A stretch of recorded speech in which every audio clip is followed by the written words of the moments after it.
Oke, bismillahirrahmanirrahim. Assalamualaikum warahmatullahi wabarakatuh. Alhamdulillah untuk pertemuan hari ini kita akan laksanakan secara daring. Dan insya Allah untuk pertemuan hari ini kita akan lanjutkan materi sebelumnya, yaitu tentang pemasaran, di mana kita akan coba dalami tentang analisis SWOT. Kemarin kita sudah bahas sedikit tentang analisis, ini adalah pendekatan lingkungan. Kenapa kita harus melakukan pendekatan lingkungan? Karena aktivitas usaha akan erat kaitannya dengan keadaan lingkungan yang ada di sekitar kita. Entah alam, entah cuaca, entah iklim, entah kebijakan pemerintah, entah persaingan, entah apapun itu akan berkaitan dengan selama aspek tersebut berkaitan dengan lingkungan, maka selama itu juga akan berpengaruh terhadap aktivitas usaha kita. Tujuannya dari analisis SWOT ini adalah untuk mengidentifikasi organisasi secara sistematis dan pada akhirnya adalah bagaimana harus merumuskan sebuah strategi. Oke. Nah, analisis SWOT ini kalau kita pecahkan, kalau kita logikakan ada 4 sisi ya, ada strength, ada weakness, ada opportunity, ada threat. Strength berbicara kekuatan, weakness berbicara kelemahan, ini dari dalam organisasi kita. Opportunity berbicara peluang, threat berbicara ancaman, itu dari luar ya. Jadi strength kita itu akan menjadi ancaman untuk orang lain, weakness kita itu jadi peluang buat orang lain. Sama halnya dengan kita memandang orang lain. Ketika usaha pesaing kita punya kelebihan, maka itu menjadi ancaman buat kita. Ketika orang lain punya kekurangan, berarti itu menjadi peluang untuk kita. Nah, inilah harus kita analisis. Kenapa? Karena kita harus kompetitif. Kita harus berkompetisi dalam sebuah lingkungan usaha. Oke.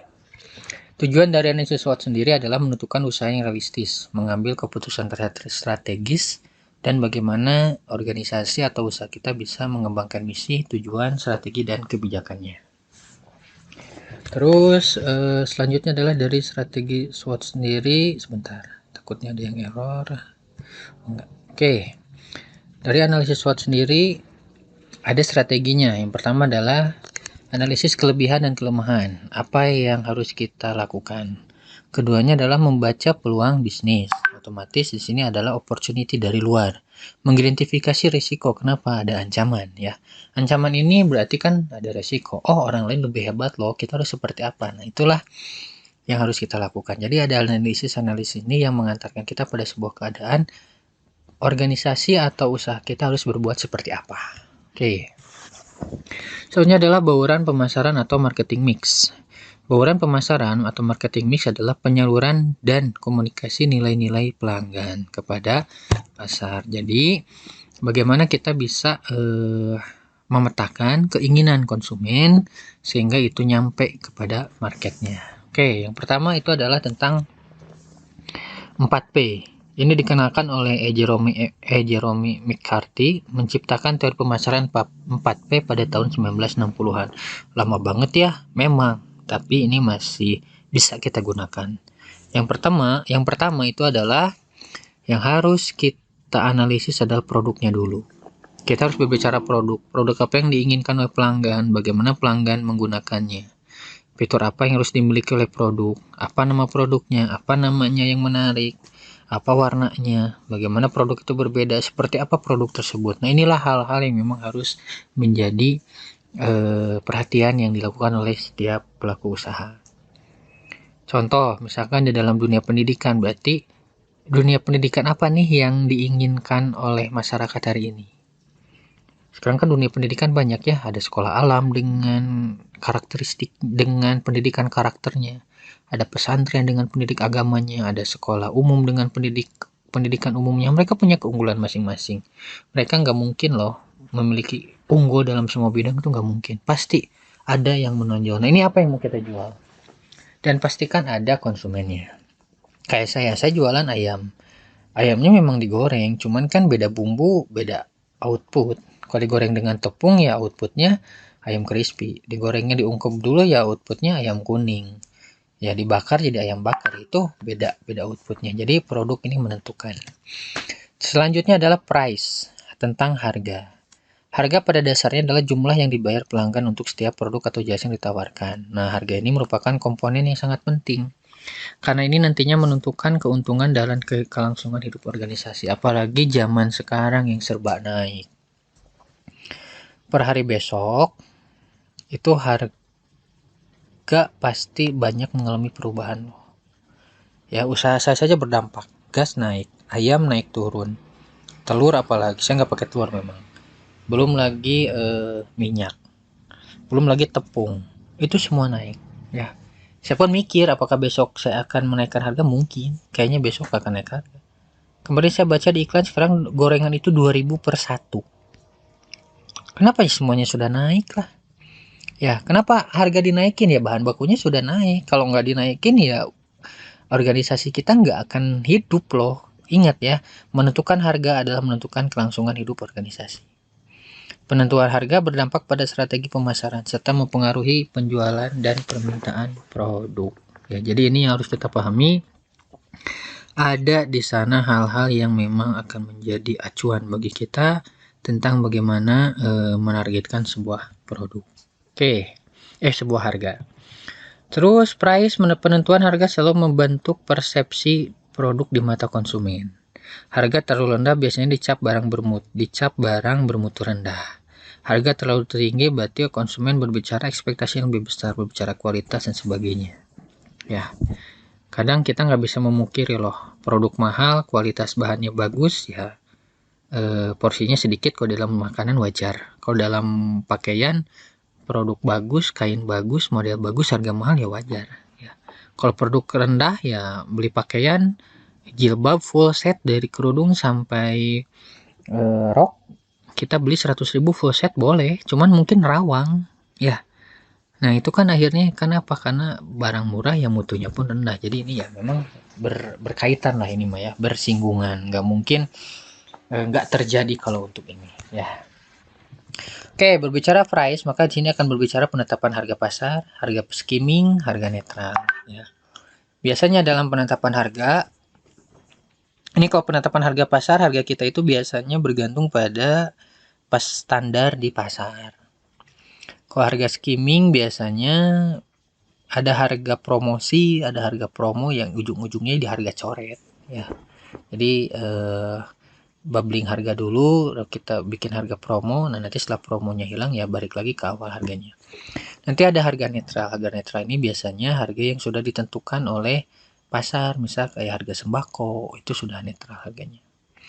Terus nanti ada beberapa pertanyaan penting harus ada ketika menetapkan harga. Di sini akan berbicara berapa biaya untuk menghasilkan produk, berarti menghitung harga produksi. Terus nanti apa nilai yang dirasakan pelanggan. Nah, nanti ada HPP, ada nilai value-nya apa. Kayak kerudung Rabani kenapa sih lebih mahal? Karena dia sudah punya value-nya, endorse-nya mahal, brandnya sudah lama. Ya, terus bagaimana dengan pesaing kita? Nah, kalau saya bikin produk ya saya mepet-mepet ke pesaing. Pesaing terdekat saya misal Hisana, ya saya mepet-mepet harganya dengan Hisana. Itulah kurang lebih kalau menentukan price. Terus nanti adanya place. Ini adalah tempat atau distribusi. Bagaimana barang kita bisa dijangkau oleh konsumen. Ya, bagaimana konsumen bisa beli produk kita. Saya dulu ketika belum ada Gojek mungkin bingung ya kalau jualan di dalam komplek atau dalam pesantren atau dalam gang. Kayak sekarang kan ada Gojek. Orang nyarinya di mana? Jadi GoFood. Jelas loh place-nya, jelas loh tempatnya di mana. Makanya dari strategi ini muncullah mereka-mereka yang fokus ke penempatan place. Ada penyewaan ruko, ada sewa space, ada sewa pujasera, ada aplikasi dan sebagainya. Tujuannya adalah bagaimana pasar terbantu dan organisasi pun sama terbantu untuk menemukan jalur distribusi yang paling efisien untuk berinteraksi dengan target pasar. Nah ini yang memang jadi jalan utama jadi place itu sendiri. Pertanyaan yang sering terdapat dalam place adalah di mana konsumen mencari layanan atau produk, toko apa yang bisa dikunjungi, bagaimana strategi distribusinya, apakah membutuhkan tenaga penjualan, ataukah apakah perlu menghadiri pameran dagang, atau perlu menjual online. Ini pertanyaan-pertanyaan yang memang harus kalian jawab nantinya. Jadi kalau menentukan tempat tuh ya kalau tempat kayak ruko ya harus jelas. Dilewati kendaraan nggak, masuk mobil nggak, ada parkiran nggak, dan seterusnya. Karena itu akan mempengaruhi nantinya. Place ini berbicara kenyamanan nantinya. Ini adalah promotion. Promotion adalah berbicara aktivitas pemasaran yang penting karena dapat meningkatkan pengenalan merek. Aktivitas promosi meliputi organisasi penjualan. Siapa organisasi penjualan? Ya tim marketing kita. Nanti ada hubungan masyarakat yang menjaga nama baik dengan masyarakat. Harus ada iklan dan harus ada promosi penjualan. Nah, iklan sendiri nanti banyak ya jenisnya. Ada yang berbayar, ada TV, radio, media cetak. Kalau sekarang ada media sosial kayaknya nggak berbayar deh. Kecuali kalau kamu pakai jasa kayak jajanan Garut, kayak hobi makan Garut. Kalau dalam makanan ya kayak apapun itulah ya kita harus pakai pemasaran itu. Pola pemasaran era modern mengalami pergeseran dalam fokus offline ke dunia online. Nah, inilah beberapa aktivitas dari 4P. Promosi yang selanjutnya adalah word of mouth, yaitu merupakan pemasaran dari mulut ke mulut. Nah, ini adalah menurut saya ini yang paling gratis sebenarnya. Ya, kenapa paling gratis? Karena kita nggak berbayar kalau mulut ke mulut mah. Tapi yang berbicara kualitas produk di sini, ada harga, ada kualitas, apapun itulah yang bisa menjadi nilai. Nantinya kan orang merekomendasikan, beli ini loh enak, pakai ini loh nyaman, mending belajar di sana gurunya baik. Nah, itulah akhirnya adalah mulut ke mulut. Kayak sekarang kan di STIP kebanyakannya mulut ke mulut dari alumni. Misalkan kuliah di mana di STIP kumaha, ngenahen loh, kia-kia. Nah, itulah akhirnya ada word of mouth. Ya, oke, ada produk, place, price, dan promotion. Promotion, ketika berbicara masalah ini, maka akan berbicara beberapa pertanyaan. Terutama bagaimana organisasi bisa mengirim pesan ke pembeli, kapan waktu terbaik untuk mempromosikan produk. Nah, kalau di online biasanya itu jam 8 pagi setelah ibu-ibu beres ngurus anak dan sebelum tidur. Itu biasanya kalau menurut riset sih yang paling pas untuk iklan. Terus bagaimana cara menjangkau konsumen? Apakah harus memakai media sosial atau enggak? Nah, ini kan memang harus kita rumuskan. Terus bagaimana strateginya? Pesaing seperti apa, kita seperti apa. Nah, ini memang yang harus kita lakukan. Oke, dari yang keempat P ini, selanjutnya ada perkembangan yaitu di 7P. 7P ini berbicara people, berbicara proses, berbicara physical evidence, pembuktian. Oke, dari 7P ini, yang akan kita bahas pertama adalah tentang people-nya dulu. People adalah penggabungan dari target pasar. Jadi kalau berbicara people, kalau tadi kan berbicara produk yang diinginkan oleh pasar. Ketika berbicara pasar, maka berbicara orang. Ketika berbicara orang, ini bukan hanya pasar loh, tapi internal organisasinya. Bagaimana kita bisa menciptakan sebuah produk yang baik, otomatis ada aspek SDM internal yang harus kita kuasai. Bagaimana orang-orang di dalam organisasi kita bisa memproduksi kualitas yang sama, produk yang sama, rasa yang sama, kenyamanan yang sama, sehingga itu bisa nyampe ke konsumen. Itu adalah terbagian dari people. Oleh karenanya dalam people dijelaskan bahwa karyawan merupakan aspek yang penting juga, karena mereka lah nantinya yang akan memproduk dan memberikan layanan tersebut. Oke, 7P ini nantinya merencanakan untuk merekrut SDM. Terus nanti ketika sebuah bisnis menemukan orang yang benar percaya pada produk atau layanan diciptakan, sangat mungkin bahwa karyawan akan melakukan yang terbaik semampu mereka. Terus, karyawan terbuka untuk memberikan feedback yang jujur tentang usahanya, akan terus memberikan masukan yang positif kepada organisasi. Ya, oleh karenanya inilah nanti yang akan menjadi kekuatan kita. Ketika SDM-nya sudah kuat, maka dia akan menjadi ancaman untuk orang lain. Jagalah karyawan itu, ya. Terus 7P-nya selanjutnya adalah proses. Bagaimana di sini kita harus bisa melakukan sebuah proses organisasi yang mana organisasi ini nantinya efektif dan efisien. Ya. Jadi kalau kita bergerak di dunia produksi, bagaimana memproduksi suatu barang ini efektif dan efisien, tidak banyak mengeluarkan bahan baku, tidak banyak membuang bahan baku dan seterusnya. Jadi jelas gitu arah gerak organisasinya. Proses sendiri adalah memahami sebuah trik dalam proses dan optimalisasi peningkatan yang bermanfaat untuk memperketat bisnis, minimalkan biaya, pengeluaran, dan memaksimalkan keuntungan. Dulu saya ketika bergerak di dunia kuliner ada pesan dari teman saya. Hati-hati kalau jualan kuliner di Garut, jangan bikin produk yang bisa dibuat di rumah. Karena apa? Itu akan menjadi kelemahan titik produk kita. Jadi kalau sifat orang Garut tuh kalau bisa bikin di rumah yang mending bikin sendiri daripada beli. Nah, inilah akhirnya yang harus kita pahami bagaimana proses sekalipun terlihat gampang ya, misalkan ayam crispy gampang bikin di rumah bisa, oke. Ya, saus gampang bikin di rumah, oke. Cuman harus ada yang beda sehingga orang bikin di rumah mah beda deh, mending beli ya, is oke. Nah, itulah yang saya lakukan di usahanya saya. Tapi nanti juga kalau ketahuan rahasianya ya saya harus mikir lagi. Makanya wirausaha kan ya harus cerdas kitanya ya, harus pintar, harus terus agresif dengan namanya perubahan. Terus ada physical evidence. Dalam industri jasa, membuktikan layanan adalah keharusan yang sudah banyak digunakan sebagai testimoni konsumen.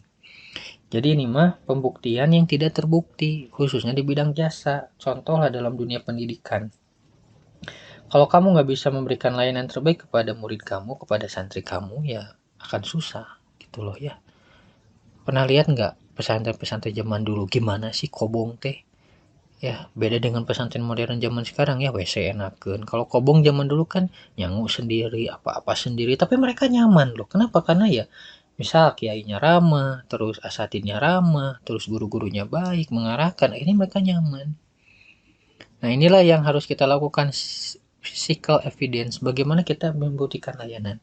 Kalian pernah nggak datang ke suatu kafe bagus, makanannya enak, tapi pelayanannya jutek? Kumaha sok? Tayang balik deh kan. Ada juga produknya biasa aja, tapi pelayanannya baik loh. Ya di Bandung tuh ada namanya makan apa ya, Cekmar. Cekmar itu rame banget. Itu pada pinggir jalan loh. Kelebihan dia apa? Dia suka muji pelanggannya. Dibilang kasep lah yang laki-laki, dibilang cantik lah yang perempuan, sok geus dahar kasep, cuti kurang kita kasep kan, disebut kasep mah GR. Nah, inilah yang harus kita buktikan adanya physical evidence. Nah, pembuktian ini penting untuk keberadaan dan pendirian usaha kita dengan konsep branding. Kenapa kita butuh? Misal Indomie. Kalau kita ingat mie instan pasti ingat Indomie karena dia sudah bisa membuktikan kualitasnya, mudah masaknya, rasanya enak, dan seterusnya. Terus kalau olahraga muncullah Nike dan Adidas. Oke. Physical evidence ini membuktikan sebuah produk akan menjadi pemimpin pasar. Ya, mereka telah memanipulasi persepsi konsumen dengan baik sampai titik di mana mereka muncul. Nah, ini yang akhirnya ketika usaha kita sudah besar ya, branding pun berlaku di sana. Saya ganti merek kenapa? Karena si bangunnya sudah top of mind, miliknya Unilever, nggak bisa saya pakai. Otomatis itu sudah berlaku physical evidence ya. Oke. Dari 4P ini muncul nanti 4C ya. 4C ini adalah customer value, ada nanti produk berbicara nilai, ada price berbicara cost, ada place, dan ada convenience atau promotion. Nah, ini nanti akan saya terangkan secara tidak terlalu mendetail karena intinya hampir berkaitan dengan apa yang menjadi inti dari pembahasan kita. Pada akhirnya kegiatan pemasaran nantinya bakal berkaitan erat dengan yang namanya keempat aspek ini ya. Jadi ada 4P dan 4C. 4C berbicara produk, maka produk ini akan temu dengan customer value-nya, nilai apa yang dibutuhkan oleh konsumen. Kayak kamu yang awat misalnya butuh kerudung ya, kenapa sih cari merek? Ya mungkin nilai value-nya udah nyangkut di sana. Kenapa sih milih merek A? Ya sudah nyangkut, nyaman, padahal di susu 4 kali buluan kan sama-sama aja, tapi ya sudah dapet sih customer value-nya. Oke, kita akan coba bahas satu persatu. Customer value memahami konsumen, memahami konsep, keinginan, dan kebutuhan konsumen. Ya, jadi organisasi atau aktivitas usahanya boleh menjual produk yang memenuhi permintaan konsumen. Jadi jangan jual yang aneh-aneh dulu lah, yang diinginkan konsumen. Ya, sok lihat sekolah itu rata-rata menjual keinginan para murid kan, bisa kalau dia SMP bisa lanjut ke SMA favorit, kalau SMA bisa kuliah, kita jual itu juga udah cukup. Cuman kalau pengen punya nilai lebih ya jual yang lainnya, misal berkarakter, ada program unggulan, tahfidz, program unggulan baca kitab dan sebagainya, itu bisa loh ya. Makanya nanti pemasaran juga harus mempelajari dengan hati-hati keinginan dan kebutuhan konsumen. Terus berbicara cost, berbicara harga. Di sini menurut Letterborn memberikan pendapatnya harga bukan satu-satunya biaya yang dikeluarkan saat membeli produk. Ada nanti harga hati loh. Harga hati itu kayak harga yang memang munculnya dari hati. Dan ini nggak bisa ditebak, bisa murah bisa mahal. Kamu kalau lihat orang jualan terus nggak laku-laku kan ujungnya kasihan. Belinya karena kasihan bukan karena harga, makanya hati berperan di sini. Makanya price akan berbicara cost, ya berbicara biaya. Biaya yang dikeluarkan. Misal saya sering sih dapat dapat dari konsumen kemurahan, ada juga yang bilang kemahalan, itu hati mata kese, hati mau ditebak nah. Ya, tapi di situ minimal kita ada cost. Kalau ada orang yang bilang kok murah banget, ya kita bilang target pasar kita misalkan pelajar. Itu kan yang dilakukan saya. Kok mahal banget, ya biaya produksinya juga sekian. Nah, jadi kan nanti juga hati akan hitung sendiri. Nah, dan itulah yang memang harus kita rasionalkan. Oke. Communication ini akan berbicara dengan promosi. Bahwasanya promosi itu bersifat manipulasi, sementara komunikatif pada kooperatif. Ingat ya, kalau berbicara promosi biasanya speak surga. Kalau orang sudah promosi, yang indah-indahnya keluar semua. Tapi kalau ada masalah saja, rata-rata mereka nggak bisa berkomunikasi loh. Mereka nggak kooperatif. Ya, saya dulu pernah ngalamin ini. Saya ngalamin dulu di apa? Di perumahan, dunia perumahan saya gini, sama ngalamin ini. Kita manipulatif, promosi, ya rumah nyaman, nggak banjir, nggak apa dan sebagainya.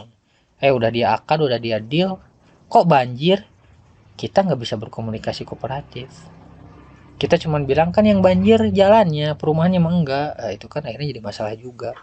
Konsumen mau ngeluh nggak bisa lah, orang udah transaksi. Nah ini hati-hati, makanya disambungkanlah promosi dengan komunikasi. Tujuannya adalah biar ada after sales. Nah dalam sekarang itu ada after sales. Kalau saya misalkan ada yang komplain, ya kita layani juga.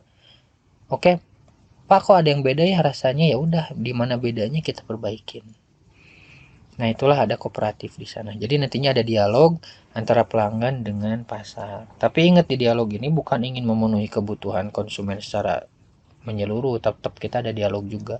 Mahal tinggi tuh, murah ke nih, kita dialog. Oke, kita murahin, tapi ayamnya boleh nggak pakai ayam ini, saya ganti ayamnya ya. Nah itu kan nggak bisa juga, tetap kayak kemarin ada yang beli, boleh nggak pakai ini, harganya dikurangin. Oke, tapi saya kurangin ininya, nggak mau. Ya udah, terima harga sekian, mau, ya udah deh.